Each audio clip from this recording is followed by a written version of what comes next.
삼성의 놀라운 기술적 선언에 반도체 업계가 발칵 뒤집어졌습니다. 반도체 공정에서 기술적으로 현재 가장 앞서고 있는 기업은 삼성입니다. 세계 최초로 3나노 공정의 양산을 시작하면서 기술력으로 독보적인 우위를 차지하고 있으며 라이벌인 TSMC와 비교해보아도 연구개발과 기술 부문에서는 삼성이 한 단계 이상 앞서 나가고 있다고 평가되고 있습니다. 이에 TSMC는 삼성을 따라잡겠다며 삼성보다 빠르게 2나노 연구 공정 개발에 박차를 가하고 있고, 미국도 일본과 합세해서 미일 반도체 연합을 구성해 2나노 공정을 개발하여 삼성을 따라잡겠다는 계획을 세웠는데, 삼성의 기술 발표에 TSMC와 미일 반도체 연합이 큰 충격을 받게 되었습니다.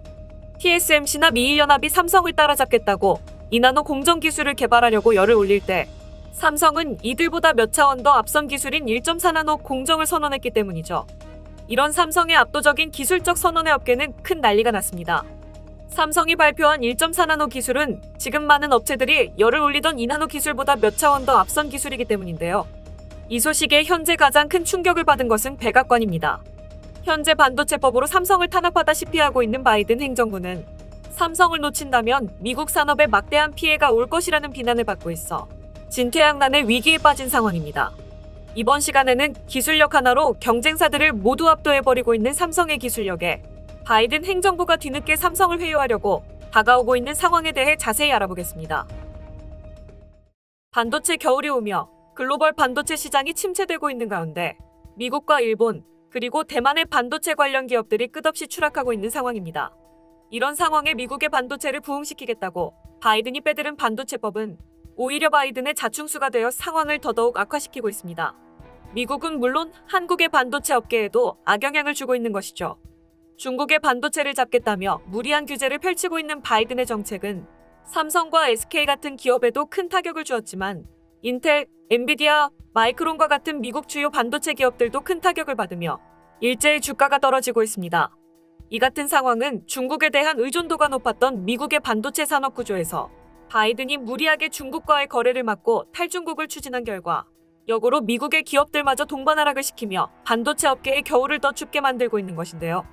최근 골드만삭스 연구팀은 이번 법안이 지난 몇 년간의 반도체 공급망 문제를 해결하기엔 전혀 영향을 주지 못할 것이라며 바이든의 이번 법안이 글로벌 반도체 투자나 공급을 의미 있게 바꿀 가능성은 한없이 낮을 것이라고 지적했습니다.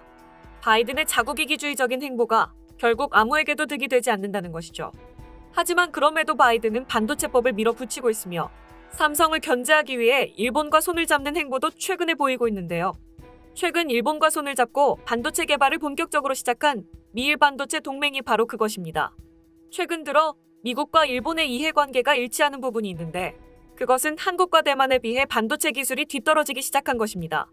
한때 반도체 왕국이라고 불리던 일본은 이미 한국과 대만에 기술적으로 추월당한 지 오래고 지금에 와서 일본의 독자 기술로 한국을 따라잡는다는 것은 무리라고 판단을 한 것인데요. 이 때문에 일본은 미국과 손을 잡고 2나노를 개발하여 삼성을 따라잡는 것에 사활을 걸고 있습니다. 여기서 일본이 한국을 따라잡지 못하면 더 이상 반도체에서 한국을 쫓아갈 수도 없다는 판단이 나왔기 때문에 일본은 미국과 손을 잡았고 일본은 이번 기회가 한국을 따라잡을 수 있는 마지막 기회로 여기고 있습니다. 이번 기회를 놓치면 일본은 더 이상 반도체에서 한국을 따라잡을 수 없다고 보고 있는데요. 이것은 미국도 마찬가지입니다. 과거 반도체 제국이라고 불렸던 미국의 인텔은 어느 순간 기술력의 부족으로 7나노 공정도 제조하지 못하고 한때는 파운드리 사업을 포기하기도 했던 전적이 있습니다. 그런 인텔은 다시 한번 기회를 노리고 있는데요. 이번이 마지막 기회라고 여긴 인텔은 IBM과 일본 기업인 도쿄일렉트론, 캐논 등과 협력하여 미일 반도체 동맹에 참가했습니다. 오로지 삼성을 잡겠다며 2나노 기술을 삼성보다 먼저 개발하는 것을 목표로 하고 있습니다. 이에 국내 반도체 관계자는 미국, 일본의 기술 동맹은 한국의 반도체 산업에도 장기적인 위협으로 작용할 수 있을 것이라고도 내다보기도 했습니다.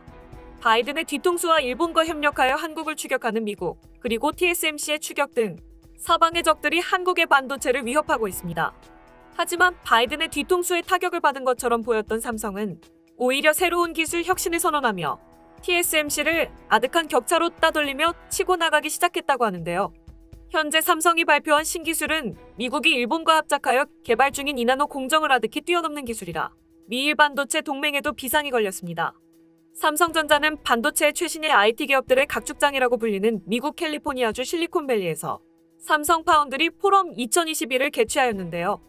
여기서 삼성은 놀라운 파운드리 사업의 로드맵과 새 기술을 공개했습니다. 코로나로 인해 3년 만에 오프라인으로 열린 이날 행사에서 최시영 삼성전자 파운드리 사업부장은 게이트올 어라운드 기반의 공정기술 혁신을 지속해 2025년에는 2나노, 2027년에는 1.4나노 공정을 도입할 계획이라고 밝혔습니다. 지금까지는 삼성전자가 2나노 공정 계획을 밝힌 적은 있지만 1.4나노 기술 적용 계획을 밝힌 것은 처음인데요. 이로써 삼성은 2나노에 이어 1.4나노 등 경쟁사들이 도전도 생각지도 못한 기술 혁신을 이뤄 TSMC 같은 경쟁사와 기술력에서 크게 격차를 벌인다는 삼성의 반도체 초격차 전략에 눈길이 쏠리고 있습니다. 앞서 삼성전자는 지난 6월 세계 최초로 게이트올 어라운드 3나노 공정 양산을 시작한 바 있는데요. 삼성은 이에 더 나아가 아예 1.4나노를 2027년까지 세계 최초로 양산하겠다고 발표한 것입니다.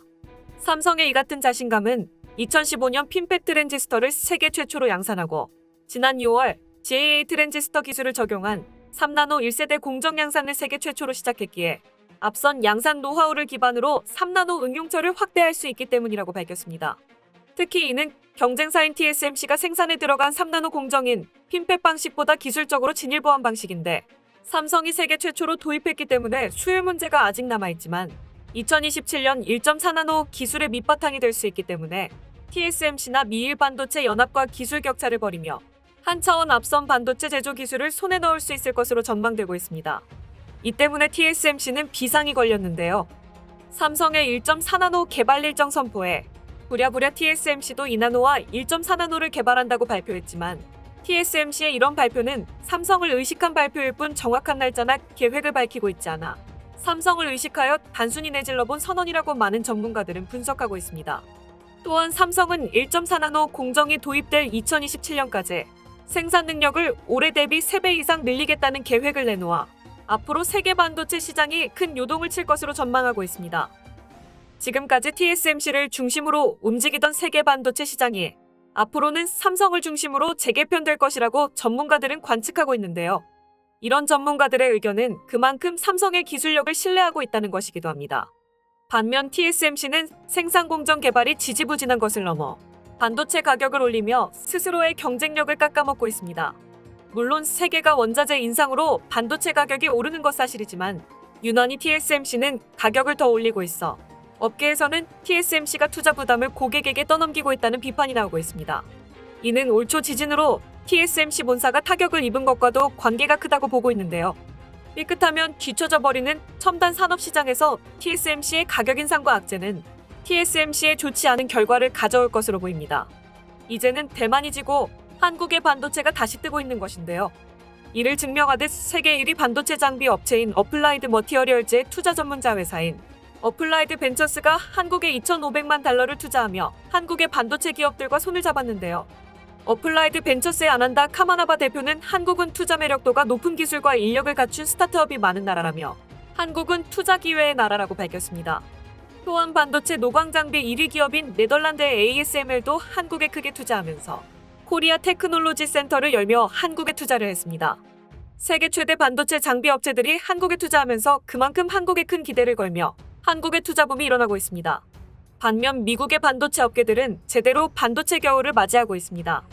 미국 최대의 반도체 기업인 인텔은 올해 들어서만 45%나 주가가 폭락하며 최대 위기를 맞이하고 있으며 미국 반도체 기업 중 시총 1위를 달성하며 그래픽카드 붐을 일으켰던 엔비디아도 큰 폭락을 겪고 있습니다. 무려 42%나 폭락한 엔비디아는 암호화폐 채굴에 더 이상 그래픽카드가 쓰이지 않게 되면서 수요가 폭락하며 큰 타격을 입었습니다. 거기다 바이든의 반도체법으로 인해 고성능 AI 칩 수출마저 규제당해 매출에 직격탄을 맞으며 회사의 경영에도 큰 위기를 맞이하고 있습니다. 안 그래도 세계의 반도체 시장이 침체되며 얼어붙어 가고 있는데 거기에 바이든이 또 찬물을 끼얹은 것입니다. 이런 와중에 삼성과 한국 반도체 기업들만이 기술 혁신으로 앞서 나가기 시작하자 바이든이 큰 비판을 받고 있습니다. 지금은 삼성 같은 기업에게 큰절을 해서 모셔와도 모자랄 판에 잡아놓은 물고기 취급하며 한국 기업을 탄압하는 바이든의 횡포는 삼성이 미국에 대한 투자를 철회할 수도 있다는 가능성을 내비치고 있어 미국 경제계는 바이든을 심하게 비판하고 있습니다. 월스트리트 저널은 바이든이 현대의 투자를 받으면서 건넨 절대 당신을 실망시키지 않겠다라는 문구를 인용하며 미국이 신뢰를 저버리며 한국 기업을 탄압했기에 미국의 신뢰도에 큰 타격을 입었다고 전하며 바이든 대통령의 행동을 심각하게 비판하며 동맹을 저버린 배신 행위라고 비판하며 삼성이 떠나면 바이든의 책임이라고 강력하게 비판했습니다. 요즘의 미국은 좀 이상해져가는 것 같습니다.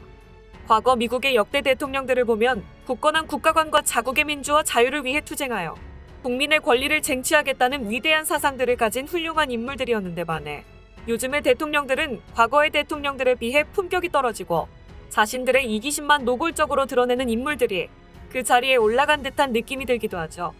특히 동맹을 중시했던 과거의 모습들과는 달리 지금은 동맹국들의 자산을 빼서 다국 국민들의 복지에 사용하겠다는 명분으로 혈안이 되어 광분하지만 그것도 실상은 자국 국민을 위해서도 아닌 자신의 주머니를 불리려는 의도가 다분하다는 평가마저 나오고 있습니다.